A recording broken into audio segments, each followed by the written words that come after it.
Mamas Eja.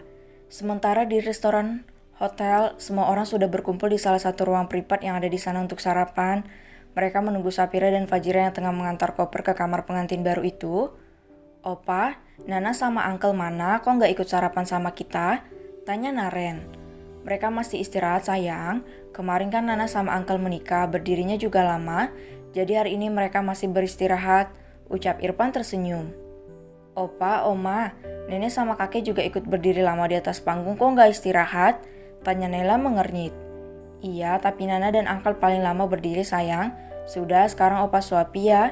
Ucap Irfan mengambil makanan yang khusus dibuat oleh Koki yang dipanggil dari rumah untuk mereka. Bocil kembar itu patuh dan memakan sarapannya, sementara yang lain hanya diam karena tidak bisa menjawab pertanyaan dari kembar jenius itu. Fajri, pria tampan itu sudah uring-uringan dari semalam karena mengingat Ipan akan merasakan sakit pada saat malam pertamanya. Begitu juga dengan Irfan, ia juga cemas jika Ipana kesakitan dan menangis memanggil namanya nanti. Namun ia hanya diam dan berusaha untuk mengalihkan pikirannya dengan mengobrol bersama Naren dan Nela. Ceklek, pintu terbuka, Fajira dan Sapira masuk sambil tertawa karena membicarakan pengantin baru itu. Fajri segera memberondong mereka dengan berbagai pertanyaan yang membuat dua wanita cantik itu mendelik. Bunda, abang serius, gimana keadaan Dede? Apa dia menangis atau kesakitan? Tanya Fajri terlihat begitu khawatir. Kamu seperti nggak pernah merawani anak orang saja bang, delik Fajira. Nah itu makanya bunda, istriku saja kesakitan, bagaimana dengan Dede? Ucap Fajri lemas. Sementara yang lain hanya menggeleng melihat kelakuan Fajri yang terlalu cemas. Ipana nggak apa-apa, dia baik-baik saja. Mungkin mereka nggak turun untuk sarapan dan makan siang. Ucap Fajira tertawa. Jebol bun, tanya Ibu Alipa antusias. Jebol bu, sebentar lagi kita akan punya cucu dari mereka. Ucap Fajira tersenyum sambil mengangkat jempolnya. Ah, semoga saja, saya tidak sabar untuk menggendong cucu. Ucap Ibu Alipa dengan wajah yang berbinar. Iya, pasti rumah semakin ramai, apalagi Sapira sebentar lagi akan melahirkan. Kalau ayahnya Ipana nggak melarang, mungkin saya masih kuat 1 atau 2 anak lagi. Ucap Fajira tertawa. Irfan berdalam sambil berdelik menatap Fajira. Fajira terkekeh dan mengedipkan matanya ke arah Irfan. Ia kembali mengobrol bersama dengan besannya. Mas makan dulu, bolak-balik seperti itu nggak akan bikin kamu kenyang. Ucap Sapira menarik tangan Fajri untuk duduk di sampingnya. Pria tampan itu patuh dan duduk di samping Sapira. Kini ia lebih manja kepada istrinya semenjak usia kandungan Sapira memasuki minggu ke-22. Sehingga ibu hamil itu sedikit kewalahan karena keinginan Fajri melebihi anak kembarnya. Ia menyuapi Fajri hingga makanan yang ada di dalam piringnya tanpa tersisa. Sedikit mereka teralihkan dengan hidangan pagi ini. Membahas kehidupan pernikahan yang seringkali diterpa angin badai yang tidak menentu, Sapira dan Fajri menyimak beberapa solusi dari setiap masalah rumah tangga yang rawan terjadi. Semoga saja kami bisa selalu bersama, terus hingga maut memisahkan dan bertemu kembali di surga. Ucap Fajri menatap Sapira dengan penuh cinta. Amin. Intinya harus saling memahami satu sama lain dan jangan egois, ucap ibu. Hingga siang menjelang mereka memilih untuk kembali ke rumah masing-masing dan meninggalkan pengantin baru yang masih terlelap dengan saling memeluk satu sama lain. Di dalam kamar, Ipana mengerjap menyesuaikan matanya dengan sinar matahari yang sudah menerangi kamar mereka. Ia membuka mata dan menatap wajah tampan Karenja yang tengah terlelap dengan damai.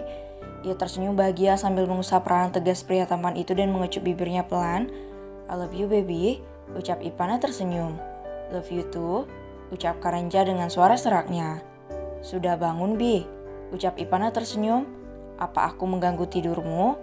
Ah tidak, aku ingin dipeluk, ucap Karenja sedikit menurunkan tubuhnya dan masuk ke dalam pelukan Ipana. Wanita cantik itu tersenyum dan membentangkan tangannya memeluk Karenja dengan erat. Sambil membelai rambut suaminya, Ipana sesekali mengecup rambut itu dengan lembut. Nanti sore kita langsung pergi bulan madu ya sayang, ucap Karenja dengan mata yang masih terpejam. Iya Bi, aku sudah tidak sabar, sebentar lagi akan berlibur melepaskan penat setelah bekerja begitu lama, ucap Ipana antusias. Karenja tersenyum. Apa kamu belum tahu kalau kita ke sana akan pergi membuat adonan selama 1 minggu?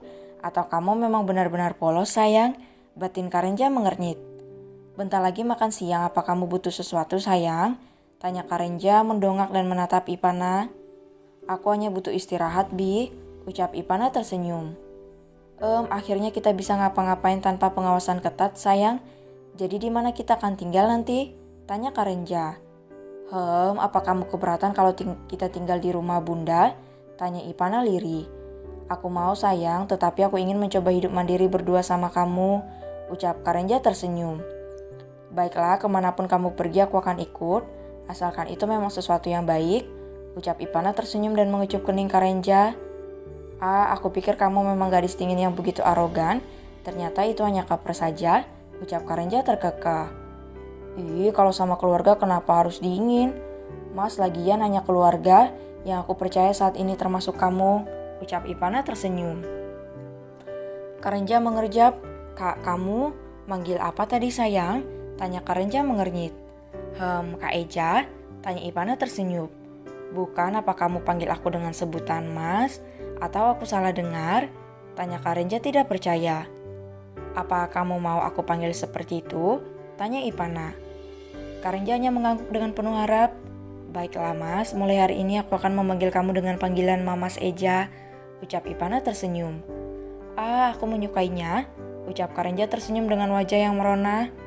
Wajahnya merona, ucap Ipana tergelak.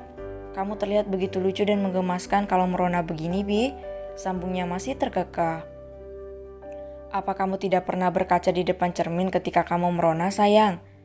Selama ini aku selalu kesulitan jika sudah melihatmu merona. Sekarang aku gak perlu menahan diri lagi, ucap Karenja. Ternyata semua laki-laki itu mesum ya, ucap Ipana mendelik dengan wajah yang merona. Aku gak kok sayang, buktinya aku gak pernah melirik perempuan selain kamu, ucap Karenja terkekeh. Sama saja kamu mesum sama aku, abang dan ayah juga, ucap Ipana mendelik. Itu hal yang wajar sayang, kan udah nikah, udah sah, memang kamu mau kalau aku melirik perempuan lain, tanya Karenja tersenyum. Ipana memasang mode dinginnya, ia menatap Karenja tajam dengan wajah yang masih merona. Sayang, aku hanya bercanda, aku gak akan berani genit sama perempuan lain, ucap Karenja gelagapan. Ia memeluk Ipana dan menyembunyikan wajahnya di sela bukit kembar sang istri. Salah ngomong aku. Semoga saja setelah ini gak ada perempuan modelan Nafisa. Bisa mampus aku kalau masih ada. Atau dia yang mampus karena amukan istri cantikku ini. Batin Karenja meringis. Jangan coba memancing atau hanya ingin meminta pembuktian, Bi. Kalau kamu gak mau kejadian Nafisa kemarin terulang atau bahkan lebih parah, ucap Ipana lirih. Iya sayang, aku hanya bercanda. Mana mungkin aku melakukannya, ucap Karenja menjangkau bibir dan mengecupnya pelan. Jadi kita akan tinggal di mana setelah pulang bulan madu besok, Mas? Tanya Ipana. Di apartemen aku gimana sayang? Rumah yang aku bangun untuk kita belum selesai direnovasi, jadi gak apa-apa kan kalau kita tinggal di sana sementara waktu? Tanya Karenja hati-hati. Baiklah Mas, aku ikut saja, ucap Ipana tersenyum. Coba Mas panggil Mas lagi sayang, ucap Karenja tersenyum. Mas Eja, panggil Ipana dengan suara merdunya. Lagi sayang, ucap Karenja manja. Mas Ejaku sayang, Mas Eja, panggil Ipana dengan wajah yang merona senang. Sejenak ia melupakan rasa sakit dan perih yang ia rasakan di area sensitifnya. Mereka menikmati siang itu dengan penuh canda tawa dan saling menggoda satu sama lain. Hingga sore menjelang mereka segera berangkat menuju salah satu pulau pribadi keluarga Dirgantara agar mereka bisa memadu kasih dan menanam benih tanpa ada yang mengganggu.